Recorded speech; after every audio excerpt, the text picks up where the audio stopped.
And we're back, guys. Welcome to Tennis in a Minute. I'm your host, Good Energy. We're in the studio tonight and we are taking a look at a very juicy topic. Martina Navratilova and Chris Evert, two Hall of Famers, criticized the WTA for possibly entertaining the idea of having the WTA Finals in Saudi Arabia. Now listen, guys, if you're not familiar, Saudi Arabia has been a huge market for sporting events. We're talking about MMA events, boxing events. For crying out loud, it seems like Mayweather's over there all the time. If you're not familiar, Riyadh, it's the capital city of Saudi Arabia. They're rumored to host the biggest heavyweight boxing match of all time between Anthony Joshua and Deontay Wilder. It's supposed to take place this year, possibly. We'll see. But like I said, Saudi Arabia has become a hotspot for entertainment, music events, sporting events, and the Saudi princes have made it clear that their country, it's an open door for any type of entertainment, and they want to be a part of these large professional organizations that have been dominating the sports scene for years. And Chris Evert and Martina Navratilova, they are not here for it. They are not okay with it. Why? Well, citing many of their country's legal issues in regards to treating women fairly. Quote, "Not only is this a country where women are not seen as equal, it is a country where the current landscape includes a male guardianship law that essentially makes women the property of men," says Evert in Navratilova's article in the latest of a string of attacks on Saudi's perspective. What do you guys think? That's pretty darn juicy there. But wait, there's more. Quote, "A country which criminalizes the LGBTQ community to the point of possible death sentences, a country whose long-term record on human rights and basic freedoms have been a matter of international concern for decades. Staging the WTA Finals there would represent not progress, but significant regression." Unbelievable. Evert and Navratilova would go on to urge the WTA to have an open, honest discussion before committing to the location, and they called for presentations to be made to players by human rights experts. What do you guys think? I will give my own personal opinion on this subject matter, but first let's listen to what Princess Rima Bandar had to say. She is Saudi Arabia's ambassador to the United States, and she feels that Chris Evert and Martina Navratilova, they're relying on outdated stereotypes and Western-centric views of our culture. She would go on to say, quote, "These champions have turned their back on the very same women they have inspired, and it's beyond disappointing." What do you guys think? Now, essentially, Princess Rima is stating that a lot of the words that Evert and Navratilova are speaking, it's just outdated stuff, and the country is transitioning. Is that true? It's going to be tough to really gauge this, especially with Western media. Now, here's my perspective. Let's say that an investor wanted to invest in an American sports league or some type of athletic event, but was met with protesters and people that wanted to boycott the transaction, stating that America has an ugly past. You know, they've treated some of their citizens unequally and still do to this day, and that some citizens are due reparations for their unfair treatment and discrimination in the past. This includes things like slavery, discrimination, Jim Crow laws, segregation.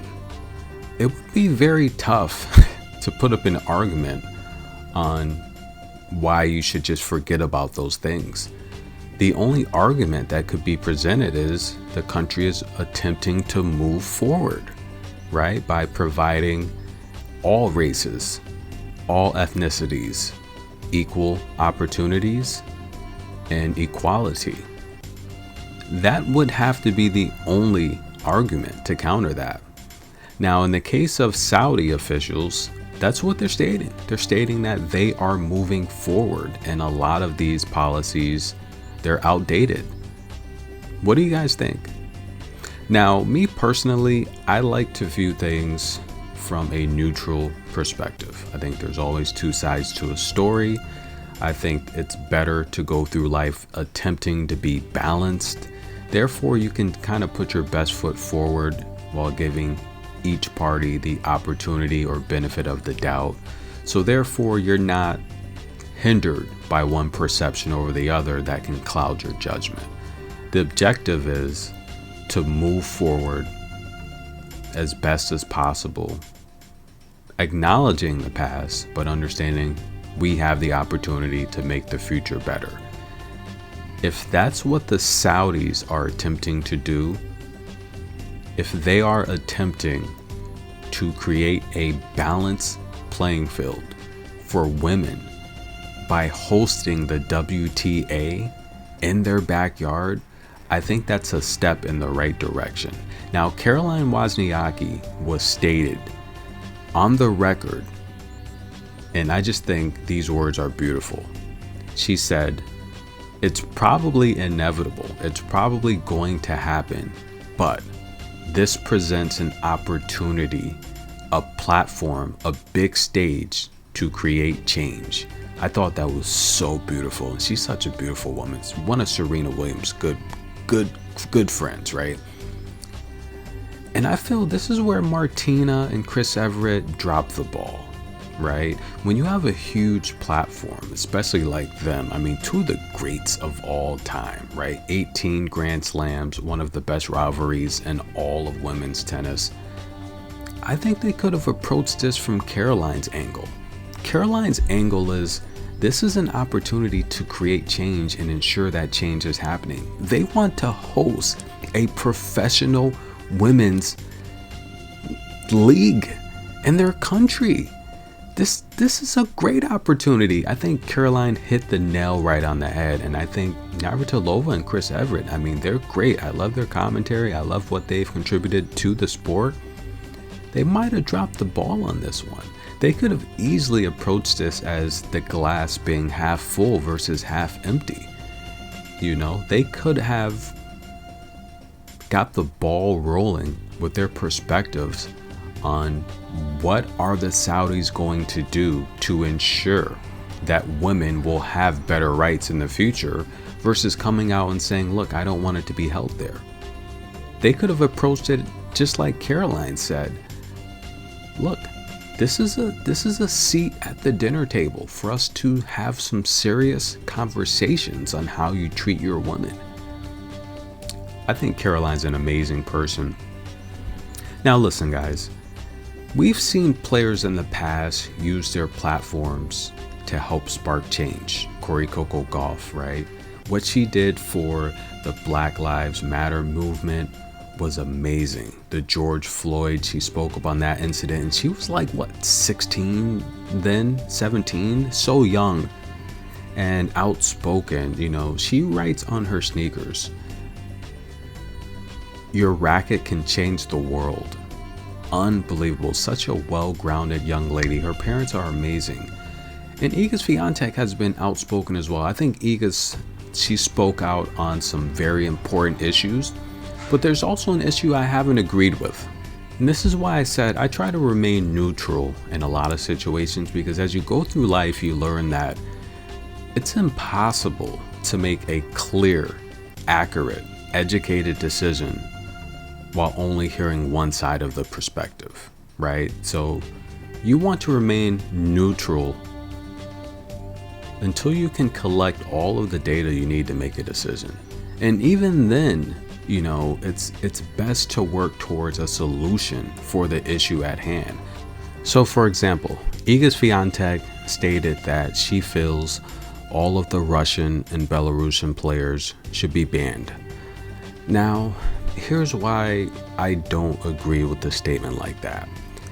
Take someone like Elena Evanesian, who is a Russian citizen. However, her immediate family are not direct descendants of Russia. So she just happens to be living in a country, and now she should be banned because she lives there. Imagine going to work, at a job or career that you trained your whole and dedicated your entire life to. You have nothing else, it's your livelihood, and someone saying, look, you can't work anymore because you were born there. That's discrimination in itself. So in Iga's camp, her coach said, look, that was a horrible decision. It was horrible advice for her to mention that and even get involved. And this is where you have to acknowledge players like Aryna Sabalenka, who just wants to be a tennis player. Now, Iga got involved in this situation, and she made a horrible rush to judgment, right? She should have just focused on tennis, while Sabalenka is probably analyzing the situation, understanding, look, this is a lose-lose situation for me. I'm just going to be quiet. That's the smart thing to do. Sometimes silence is a form of wisdom and education. Take a look at someone like Victoria Azarenka, who was just thrust into the situation every time she's near a podium and microphone, and she has to remind reporters that are ignorant to the fact that she's not from Russia, she's from Belarus, and they've had their own issues with Russia. I've said this in the past. So it's like, to ban Belarusian players. Let's take a look at Elena Rybakina, she's from Moscow. But because she could not receive the proper tennis funding to fund her career, she became a resident of Kazakhstan. Kazakhstan is right next to Russia. Should she be banned? But no, she gets a pass because she's technically now a citizen of Kazakhstan because she had to go there for money. It's always best to analyze every situation. Be neutral. If you're going to make a decision, get all of the facts. Only a fool would rush to judgment with only hearing one side of the story. That's not how you make proper decisions. Now, me personally, I feel no one should be discriminated against, no matter where you're from or where you live, okay? Living in the US, yes, there's a lot of discrimination that still goes on. So if an investor received a boycott because of the things we do here, who's to blame them? So my stance on this situation, it's more of a neutral one. If Saudi Arabia, if their officials are stating that these stereotypes and these outdated views no longer exist, then let them show us. I think Caroline Wozniacki said it best, so elegantly and maturely. They want to host a women's event. This is a major stage and platform to bring change and make sure they're doing things the right way. Sometimes you have to look at the glass half full versus half empty. And we have to acknowledge how the Creator works wonders. Now, our objective here on Earth is to make life better for others, not ourselves. Just imagine a country that has degraded women in the past. They want to host a female championship event for millions to see. Caroline hit the nail on the head. This is the perfect opportunity to bring change. And I just feel that these greats, Chris Evert, Navratilova, they're amazing ladies, Hall of Famers, 18 Grand Slam championships. I mean, Chris Evert, I don't think she gets enough respect as an American tennis player. She literally, if I'm not mistaken, she has the most female Grand Slam titles at the French Open with 7, and she tied Serena at the US Open with 6. She's amazing, and she said it herself on the air one time that she doesn't feel she gets the respect she deserves. I don't think she does either, but she dropped the ball here. And that's just me looking at it from Caroline's perspective. Okay, it's inevitable. So how can we use this platform to bring awareness and make sure change is happening? It's just approaching the situation from, intellectual point of view, from a wisdom type of point of view. And I think Caroline did that amazing. Now, the Saudi ambassador questioned their motives.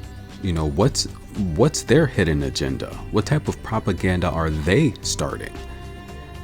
And I think each individual is going to have to put on their thinking caps, use their headrests, and think for yourself. Now, I have a friend that has origins from Saudi Arabia, and she has, she's told me, I recall probably a couple of years ago, she mentioned, well before this was even thought of, the WTA being hosted in Saudi Arabia, she mentioned to me that yes, women have had issues in the past with basic rights, but so have women here. We're looking at African Americans and women within the last generation. My parents' generation just got the right to vote. So it's like, is it the pot calling the kettle black? I don't know, guys. This is a great conversation. It's a great discussion. I'm for moving forward and bringing out the best in everyone, spreading good energy, and just not letting the past repeat itself. And I think Caroline, again, she hit the nail on the head. This is an opportunity. They want to host a female event. Do you know how many little girls and teenagers and women of all ages will be inspired by this? This is how the creator works. This is how change works. He gives us the platforms and opportunities to create change. Comment below. This is a good conversation, guys. Thank you for listening to the video. I don't think anyone's necessarily wrong, but I think both sides, both parties, all parties are needed to help create and bring about the change. And that's really how you have to view this. Tennis in a Minute, I'm your host, Good Energy. I give you the rundown on tennis coverage every day in the studio, talking about Chris Everett, Navratilova, the drama, the WTA Finals, where will it be held? I hope we don't go back to Cancun. Well, then again, I don't mind Cancun, as long as they fix the court. Comment below. This is going to be good. I'll see you guys soon.